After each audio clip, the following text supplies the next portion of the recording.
ఒకప్పుడు శిథిలావస్థలో ఉన్న ప్రభుత్వ పాఠశాలలు విద్యార్థులందరికీ మంచి విద్యాబోధన అందించడానికి కూడా ఉపాధ్యాయులు అందుబాటులో ఉండేవారు కాదు. మరోపక్క సరైన మౌలిక సదుపాయాలు లేక నానా ఇబ్బందులు పడేవారు. ప్రభుత్వ పాఠశాలలు అంటే భయపడే రోజుల నుండి ఇప్పుడు ప్రైవేటు స్కూళ్లకి దీటుగా ప్రభుత్వ పాఠశాలల్లో తరగతి గదులు కిక్కిరిసిపోయే విధంగా ఉన్నాయి. నమస్తే, వెల్కమ్ టు ఆలా మీడియా. ప్రస్తుతం మనం ఉన్నాం గుంటూరు జిల్లా వెనుగండ్ల గ్రామంలో.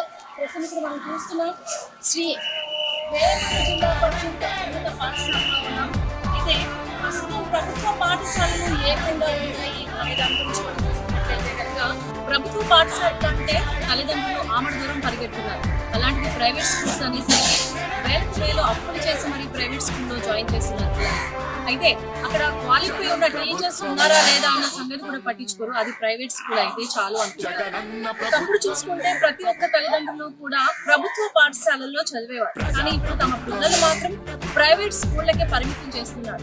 దీనికి గల కారణం ఏంటి అంటే ప్రభుత్వ పాఠశాలలో సరైన సదుపాయాలు, ఇంగ్లీష్ బోధన, క్రమశిక్షణ ఉండదనే కదా.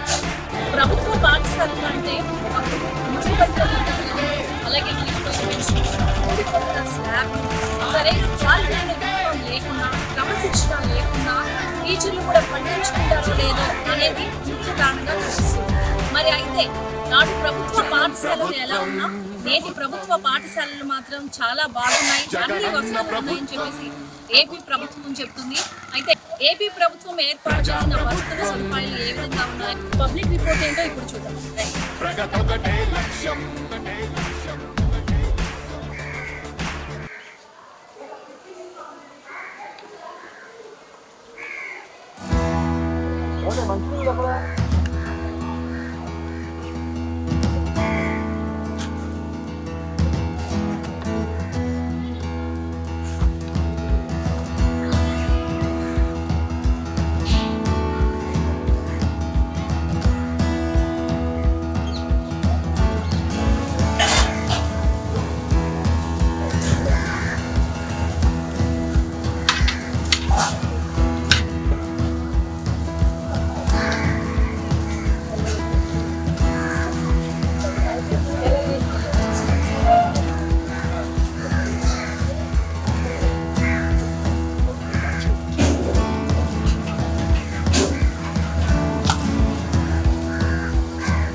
సోమవారం వచ్చేసి అన్నం, పప్పుచారు, గుడ్డుకూర, చిక్కీ. అసలు ఈ స్కూల్లో ఈ రోజు ఈ ఫుడ్ మెనూ ఉందో లేదో ఇప్పుడు మనం చూద్దాం. అలాగే నేను కూడా టేస్ట్ చేసి చెప్తాను, ఎందుకంటే ఇక్కడ ఫుడ్ క్వాలిటీ ఎలా ఉంది, టేస్ట్ ఎలా ఉంది అనేది. సో రండి ఇప్పుడు చూద్దాం.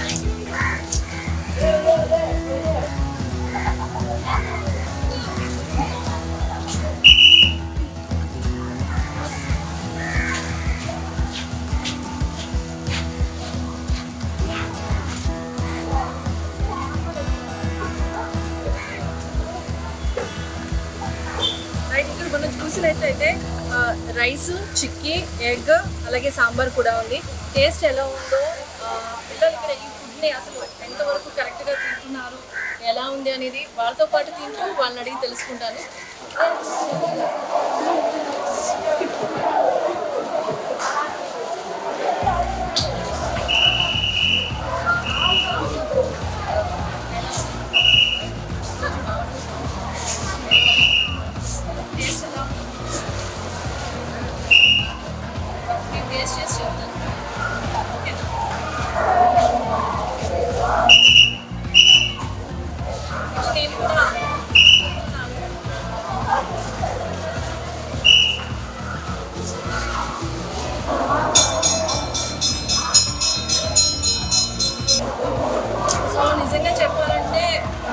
నేను కూడా డైరెక్ట్గా తింటున్నాను కాబట్టి ఇక్కడ ఫుడ్ టేస్ట్ ఎలా ఉంటుంది అనేది కూడా నాకు తెలుస్తుంది. ఎందుకంటే చాలా బాగుంది. మనం ఇంట్లో ఎలా అయితే చేసుకుంటామో ఈ సాంబార్ టేస్ట్ కూడా అలాగే ఉంది.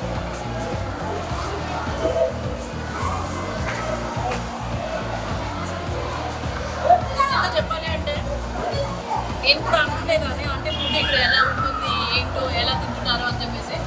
ఎందుకంటే నేను డైరెక్ట్గా తింటున్నాను కాబట్టి చెప్తున్నాను. నిజంగా చెప్పాలంటే మన ఇంట్లో కూడా ఇంత టేస్టీగా చేసుకోవేమో అన్నట్టు ఉంది జగనన్న కోరుకున్న పథకం.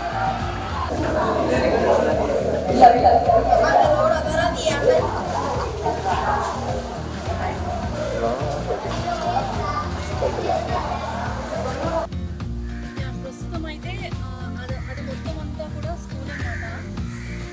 మొత్తం అంతా స్కూల్. ఇది వచ్చేసరికి ఇప్పుడు మనం చూసే ఈ గ్రౌండ్ మొత్తం కూడా ప్లే గ్రౌండ్. ఇదంతా ప్లే గ్రౌండ్. ఇక్కడ పిల్లలు ఆడుకోవడానికి. సో ఇదంతా కూడా పిల్లలు ప్లేస్లో ఇచ్చారు. నెక్స్ట్ ఇదంతా వచ్చేసి గ్రౌండ్ పిల్లలు ఆడుకోవడానికి. నెక్స్ట్ ఇక్కడ మనం చూడొచ్చు స్కూల్ అదైతే ప్లే గ్రౌండ్. ఇక్కడ boys toilets and boys toilets అని ఉంది. సో ఒకసారి మనం టాయిలెట్స్ కూడా చెక్ చేసి వద్దాం, అంటే శుభ్రంగా ఉన్నాయా లేదా. టాయిలెట్స్ ఎలా ఉన్నాయి, నీట్గా ఉన్నాయా లేదా. సో ఇక్కడ ఇవన్నీ కూడా టాయిలెట్స్.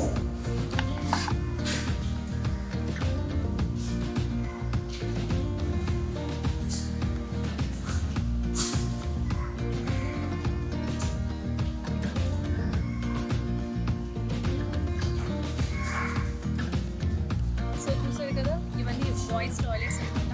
నెక్స్ట్ మనం క్లాస్ రూమ్స్కి వెళ్ళి క్లాస్ రూమ్స్ ఎలా ఉన్నాయి అనేది కూడా ఒకసారి చూసుకుంటాం. రైట్, క్లాస్ రూమ్స్కి వెళ్దాము. క్లాసెస్ ఎలా జరుగుతున్నాయి ఏంటి, వాళ్ళ యూనిఫామ్ మొత్తం అన్నీ ఒకసారి చూసొద్దాం. ప్రజెంట్ అయితే 10th క్లాస్ ఇది, లోపల క్లాసెస్ జరుగుతున్నాయి. ఎలా జరుగుతున్నాయి ఏంటి అనేది కూడా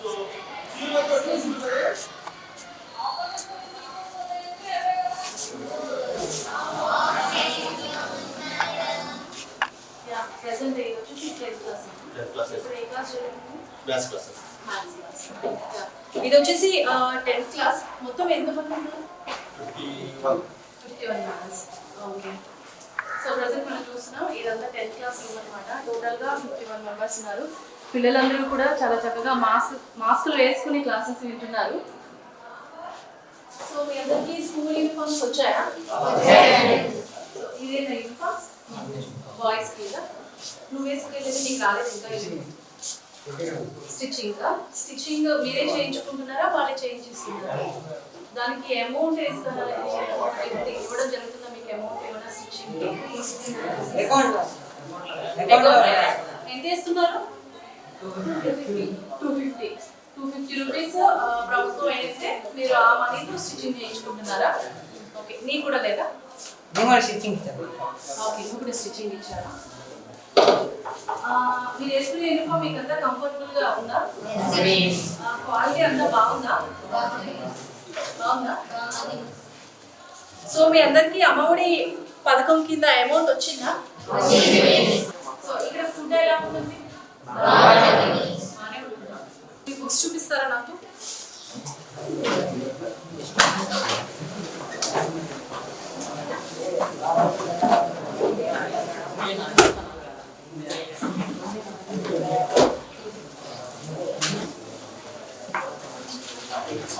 అందరికీ బుక్స్ కూడా వచ్చాయి కదా? ఇంకెవరైనా ఉన్నారా బుక్స్ వాళ్ళు? అందరికీ వచ్చాయి కదా బుక్స్?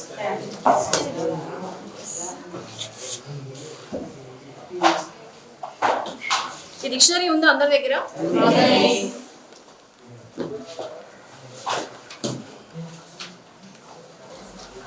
సో ఇంగ్లీష్ క్లాసెస్ ఎలా జరుగుతున్నాయో పిల్లలు మాట్లాడి తెలుసుకుందాం. మీ పేరు? ఏ క్లాస్ నుంచి చదువుతున్నావు? 6th క్లాస్ నుంచి. సో అప్పటి స్కూల్కి ఇప్పటి స్కూల్స్కి నాటికి నేటికి ఏమైనా డిఫరెన్స్ తెలుస్తుందా మీకు? ఏమనిపిస్తుంది? ఇప్పటికి ఇన్ఫ్రాస్ట్రక్చర్ బాగా డెవలప్ అయింది. Okay. Knowledge water facility, electrification, fans and light, granite force students, green sharp boards for students, especially compound works, non government facilities. ఇంకా క్లాస్ రూమ్స్కి వచ్చేసరికి క్లాసెస్ స్టడీస్ ఎలా అనిపిస్తుంది? అలా చెప్తున్నాను. ఇంగ్లీష్ అర్థమైనా సో అప్పటికి ఇప్పటికి మీకైతే వేరియేషన్ కనిపిస్తుంది. ఓకే. క్లాసెస్ కూడా మీకు అప్పట్లో అయితే ఇంగ్లీష్ క్లాసెస్ అనేవి ఏం జరగలేదు. ఇప్పుడు వచ్చేసి ఆ సబ్జెక్ట్స్ కూడా మీకు ఇంగ్లీష్ క్లాసెస్ జరుగుతున్నాయి కదా. సో మీకు అర్థమవుతుందా అప్పటికి ఇప్పటికి? అంటే అప్పుడు మొత్తం తెలుగు మీడియంలో ఉన్నారు, ఇప్పుడు సడన్గా మళ్ళీ ఇంగ్లీష్ మీడియం అనేసరికి కొంచెం డిస్టర్బెన్స్ ఉంటుంది కదా, అట్లా ఏమైనా అనిపించిందా? అలా ఏం లేకుండా బాగా చెప్తున్నాను. బాగా చెప్తున్నాను, బాగా అర్థం చేసుకుంటున్నాను. ఓకే. మీ పేరు? భువనేశ్వరి గారు. భువనేశ్వరి. జగనన్న గోరుముద్ద పథకం ఎలా అనిపిస్తుంది? అంటే చాలా బాగా ఫుడ్ పెడుతున్నారు. మెయిన్లీ మాకు ఐరన్ ఫుడ్ లాంటివి, ప్రోటీన్స్ ఫుడ్ బాగా పెడుతున్నారు.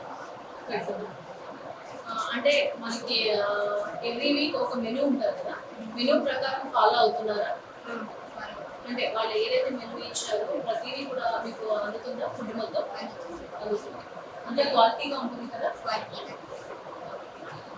ఏ క్లాస్ నుంచి ఇక్కడ? 6th క్లాస్ నుంచి.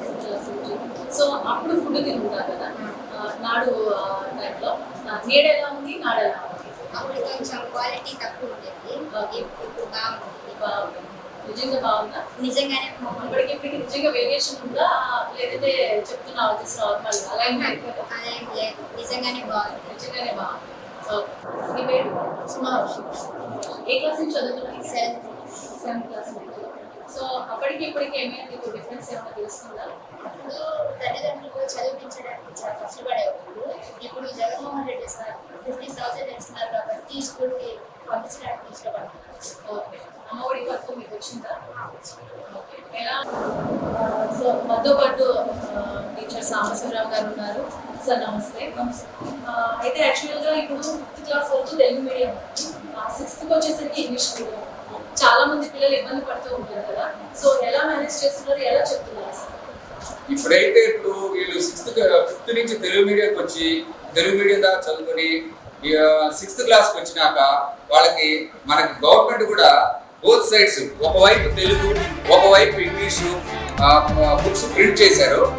పిల్లలు ఇంగ్లీష్ మీడియం మీద ఎక్కువగా ఇంట్రెస్ట్ చూపిస్తున్నారు కాబట్టి ఈ బుక్స్ వల్ల వాళ్ళకి మేము చెప్పేటప్పుడు ఇంగ్లీషు తెలుగు రెండు కాంబినేషన్ చెప్తూ వాళ్ళని అలవాటు చేస్తూ ఆటోమేటిక్గా వాళ్ళు ఇంగ్లీష్ మీడియం చదవడానికి ఇబ్బంది లేని పరిస్థితి కల్పిస్తున్నాం. రైట్. మనం ఇక్కడ చూసినట్లయితే కనుక ఇక్కడ మనం చూడొచ్చు, ఒక పక్క మొత్తం ఇంగ్లీష్ ఉంది, దాన్నే యాస్టీస్ ఇటు పక్క తెలుగులో ప్రింట్ చేశారు. అంటే పిల్లలకి ఎలాంటి ఇబ్బంది లేకుండా, ఎందుకంటే నుంచి వచ్చిన పిల్లలందరూ ఒక్కసారిగా ఇంగ్లీష్ నేర్చుకోవడానికి కొంచెం కష్టం అవుతుంది కాబట్టి ఈ ప్యాటర్న్ యూజ్ చేశారు. చాలా చక్కగా ఉంది. సో ఇక్కడ ఇంగ్లీష్ చెప్పడానికి టీచర్స్ అందరూ అవైలబుల్ ఉన్నారంటారు. టీచర్స్ అందరూ అవైలబిలిటీగానే ఉన్నారు. కాకపోతే సెక్షన్స్ పెరిగినాయి కాబట్టి, పిల్లల సంఖ్య పెరిగారు కాబట్టి మాకు ఇంకా స్టాఫ్ అవసరం అవుతుంది. మామూలుగా ఇప్పుడున్న కోవిడ్ నిబంధనల ప్రకారం క్లాస్లో 20 మంది కన్నా ఎక్కువగా ఉండకూడదన్నారు కాబట్టి సెక్షన్స్ ఎక్కువ పెంచాం. సెక్షన్స్ ఎక్కువ పెంచడం వల్ల టీచర్స్ కూడా అవసరం ఎక్కువగా ఉంది. మరి ఈ యొక్క గవర్నమెంట్ పాఠశాల పిల్లల సంఖ్య పెరగడం ఎక్కువగా ఉంది కాబట్టి స్టాఫ్ నీడ్ ఎక్కువగా ఉంది. అప్పటికి ఇప్పటికి పిల్లల సంఖ్య పెరిగిందంటారా? నాడికి నేడికి ఏమైనా పిల్లల సంఖ్య పెరిగింది మేడం. పిల్లల సంఖ్య గవర్నమెంట్ పాఠశాలలో అప్పటికి ఇప్పటికీ కొంత పెరిగింది. టెక్స్ట్ బుక్స్ ఒకవైపు తెలుగు ఒకవైపు ఇంగ్లీష్ ఉండటం వలన టీచర్స్ కూడా ఎవరైనా తెలుగు మీడియంలో చదువుకొని, ఇంతకుముందు తెలుగు మీడియంలో చదువుకొని ఇప్పుడు ఇంగ్లీష్ మీడియం చెప్పడానికి సమస్య లేకుండా పక్కనే ఉంది కాబట్టి వాళ్ళకి ఏ సమస్య లేదు, పిల్లలు కూడా చదవడం చెప్పడం సులువుగా ఉంది.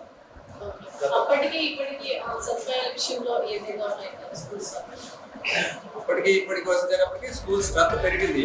తర్వాత మౌలిక సదుపాయాలు కూడా పిల్లల టాయిలెట్స్ కానీ అవన్నీ చాలా ఇబ్బందులు లేకుండా ఉన్నాయి. పిల్లలు కూడా స్కూల్ పట్ల ఆకర్షితులవుతున్నారు. ఇది కార్పొరేట్ స్కూల్ లాగా ఉంది. మరి ఇక్కడ ఉన్న మౌలిక సదుపాయాలు పేరెంట్స్ కూడా చూసి ఇది ధీటుగా ప్రైవేట్ స్కూల్స్ ధీటుగా పనిచేస్తుంది అనేది వాళ్ళ భావన ఉంది. అందువల్ల పిల్లల్ని తీసుకొచ్చి ఇక్కడ ఎక్కువ చేర్చడం వల్ల ఇక్కడ ఎన్రోల్మెంట్ కూడా బాగా పెరిగింది. ఇప్పుడు కోవిడ్ కూడా చాలా ఎక్కువగా ఉందండి.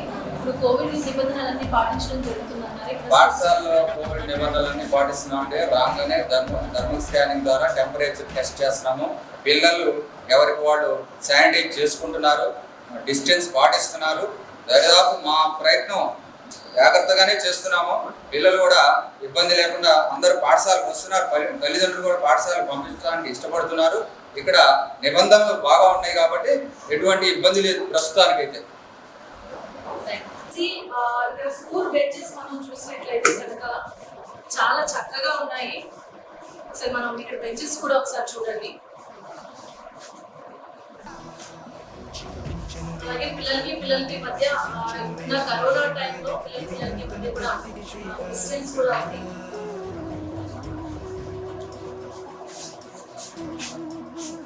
ఫ్యాన్స్ కూడా పిల్లలందరికీ ఫ్యాన్స్ కూడా అవైలబుల్ గా ఉన్నాయి.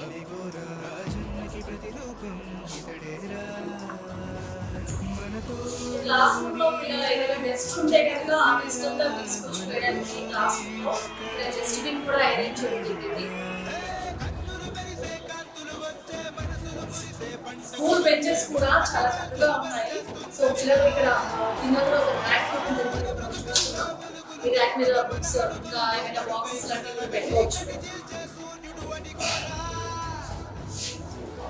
ఇక్కడ మనం చూసినట్లయితే కనుక స్కూల్ పరిసర ప్రాంతాలన్నీ కూడా చాలా చక్కగా చాలా పచ్చదనంతో ఉన్నాయి.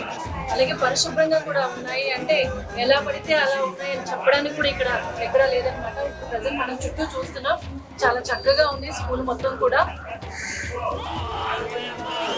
స్కూల్ ప్రిన్సిపల్ కళ్యాణి గారిని మాట్లాడదాం. ఇప్పటి స్కూల్కి అంటే నాలుగు మీకు ఏమనిపిస్తుంది? అప్పటి సదుపాయాలు మా పాఠశాలకు సంబంధించి డాక్యుమెంట్స్ మొదటి కాన్సెప్ట్ చేసాము. అంతలో ఇప్పుడు ఏంటంటే మళ్ళీ అదనంగా పిల్లలు వచ్చినట్టు ఇలా ఎక్కువ అదనంగా మళ్ళీ వాయిస్ ఫుడ్ విషయంలో పిల్లలకి అందరికీ ఫుడ్ విషయంలో మాకు ఇబ్బంది లేదు. ఒక డాక్టర్ చాలా నీట్గా చేస్తారు. టీచర్స్ కూడా టేస్ట్ చేస్తారు. ఏమన్నా ఉన్నా ఒక పోతే కనుక మేము ఎమ్మటే చెప్పేస్తాం. కానీ అంత ఇది మాకు నేను చూసినంతలో అయితే యాక్చువల్గా పిల్లల స్ట్రెంత్ అనేది చాలా ఎక్కువ. టీచర్స్ చూడడానికి చాలా తక్కువ మంది కనిపిస్తుంది. దానిలో మాత్రం ఉందండి. ఎందుకంటే మాకు ఏదైనా అంతకుముందు 3 సెక్షన్స్ ఉండేది. ఇప్పుడు 900 అయ్యారు, 925 అయ్యారనమాట. మరి ఈ కరోనా మూలంగా ఏంటంటే సెక్షన్స్ ఎక్కువ. అంతకుముందు 3 సెక్షన్లు ఉన్నాయి, ఇప్పుడు 4 సెక్షన్లు చేస్తున్నాము. మరి దానికి టీచర్స్కి ఒక్కొక్కరికి 36 పీరియడ్లు అట్లా పడుతుంది అన్నమాట. అది కొంచెం ప్రాబ్లంగా ఉంది. టీచర్స్ కూడా ఎక్కువ బర్డెన్ ఎక్కువ అవుతుంది. ఇప్పుడు ఇంగ్లీష్ క్లాసెస్ కూడా జరుగుతున్నాయి, ఇంగ్లీష్ బోధన అనేది కూడా జరుగుతుంది ఇక్కడ. సో పేరెంట్స్ ఒపీనియన్ ఎలా ఉందన్నారు? ఇంట్రెస్ట్ బాగా చూపిస్తున్నారా ఇంగ్లీష్ బోధన మీద? చూపిస్తున్నారండి. అందరూ ఎక్కువ మంది ఇంగ్లీష్కే అంటున్నారు. కానీ కొంతమంది ఒక 15% పేరెంట్స్ మాత్రం మా పిల్లల్ని తెలుగు మీడియంలోనే చేర్పించండి, మా పిల్లల్ని తెలుగు మీడియంలోనే పేరు పెట్టండి అని చెప్తున్నారు. ఆ పేరెంట్స్ బిల్డింగ్ని బట్టి వాళ్ళు ఇంగ్లీష్ మీడియం అంటే ఇంగ్లీష్ మీడియం, తెలుగు మీడియం అంటే తెలుగు మీడియంలో చదివిస్తారు. టీచర్స్ కూడా అవైలబుల్ ఉన్నారు కదా. ఇప్పుడు సడన్ గా 5th క్లాస్ వరకు పిల్లలు తెలుగు మీడియంలో ఉండి 6th నుంచి ఇంగ్లీష్కి వచ్చేసరికి వాళ్ళకు కూడా కొంచెం ఫియర్ అనేది ఉంటుంది. సో టీచర్స్ ఎలా క్లాసెస్ చెప్తున్నారు? తీసుకునే టీచర్స్ ని ఎలాంటి టీచర్స్ మనము తీసుకోవటం అంటే పైనుంచి ట్రాన్స్ఫర్లో వస్తారు కదా. ఇక్కడికి ఈ స్కూల్ ఏంటంటే మేము చేయగలం, బాగా స్ట్రెంత్ ఎక్కువ ఉంటుంది కాబట్టి బాగా మేము ఈ స్కూల్లో పని చేయగలం అన్న వాళ్ళే వస్తారు. ఎందుకంటే మంచి స్టాఫ్ ఉంది, టీచింగ్ కానీ నాన్ టీచింగ్ కానీ మంచి స్టాఫ్ ఉన్నారు. పిల్లలకి వాటర్ సదుపాయాలు కానీ వాళ్ళు తాగే నీరు కానీ అంతా నేను కూడా టేస్ట్ చేశాను, చాలా బాగుంది. బట్ పిల్లలందరూ కూడా ఇప్పుడు ఈ కరోనా టైంలో ఎలాంటి జాగ్రత్తలు తీసుకున్నారు పిల్లల విషయంలో? ఎందుకంటే 3rd వేవ్ కూడా వస్తుంది, ప్రతి ఒక్కరి తల్లిదండ్రులు కూడా భయపడుతున్న సిచ్యువేషన్. ఇలాంటి సమయంలో మీరు ఎలాంటి జాగ్రత్తలు తీసుకుంటున్నారు పిల్లల విషయంలో? పిల్లల విషయంలో రాగానే థర్మల్ స్కాన్ చేస్తామండి. తర్వాత కంపల్సరీగా మా స్కూల్లో కూడా మేము ఇది శానిటేషన్ చేస్తాము. పిల్లలకు కూడా కంపల్సరీగా ఎవరి బాడీ వాళ్ళు తెచ్చుకోవాలి. అలానే ప్రతి స్టూడెంట్ దగ్గర కూడా శానిటైజింగ్ బాటిల్ ఉండేటట్లు చూస్తాం అనమాట. మా స్కూల్లో కూడా ఎంట్రన్స్లో ఒకటి వచ్చేటప్పుడు వేసుకొని వస్తారు. మధ్యలో ఏంటంటే వాళ్ళ బ్యాగ్లో ఉన్నది వాళ్ళు వాడుతూ ఉంటారు. హ్యాండ్ వాష్ అది చేసుకోమని చెప్పేసి మేము రోజు చెప్తా ఉంటాము. అలానే క్లాస్ టీచర్స్ కూడా వాళ్ళకి గైడెన్స్ ఇస్తాం. మేడం అప్పటికి ఇప్పటికి స్ట్రెంత్ ఏమైనా పెరిగిందంటారా? అంటే ఇంగ్లీష్ బోధన ఇవన్నీ స్టార్ట్ చేశారు, పిల్లలు ఎక్కువ పెరగడం జరిగిందంటారా? అంతకుముందు 785 అట్లా ఉండింది. ఇప్పుడు లాస్ట్ ఇయర్ 878. ఈ ఇయర్ వచ్చేటప్పటికి మాకు 925 స్ట్రెంత్ గ్రాడ్యువల్గా పెరుగుతూ వస్తున్నారు. ఇంగ్లీష్ మీడియం కానివ్వండి, ఇంకా ఈ సదుపాయాలు మన స్కూల్లో ఎక్కువ అట్రాక్ట్ చేయడం కానివ్వండి, ఈ పథకాలు కానివ్వండి, స్ట్రెంత్ మాత్రం 785 నుంచి ఈ 2 ఇయర్స్లోనే 925. పిల్లలందరికీ ఈ అమౌంట్ ఇవన్నీ అందుతున్నాయి.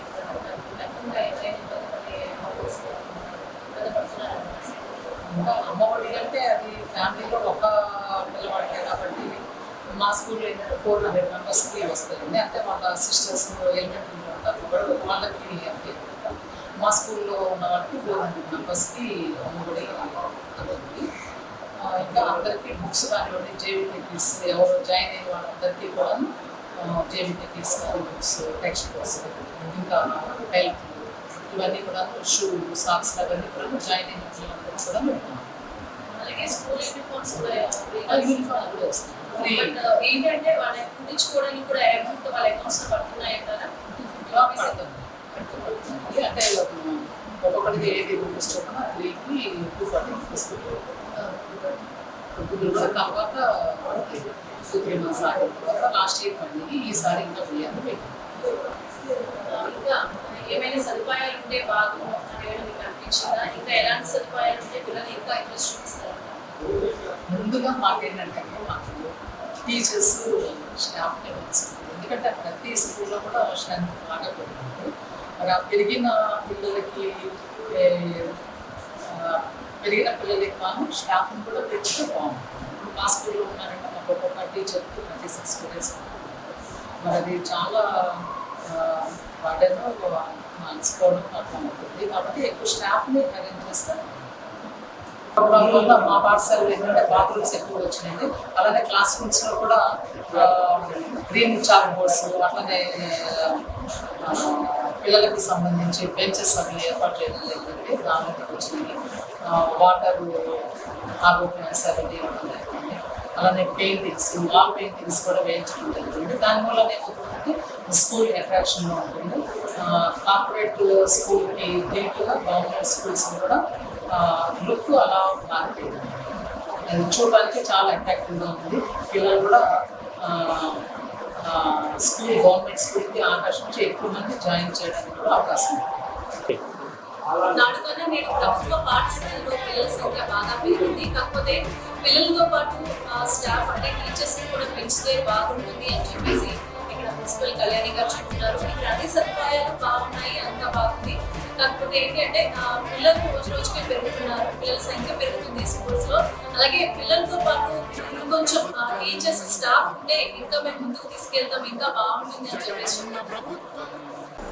ఆలా మీడియాని లైక్ చేయండి, షేర్ చేయండి. మరిన్ని అప్డేట్స్ కోసం పక్కనే ఉన్న బెల్ ఐకాన్ని ప్రెస్ చేయండి.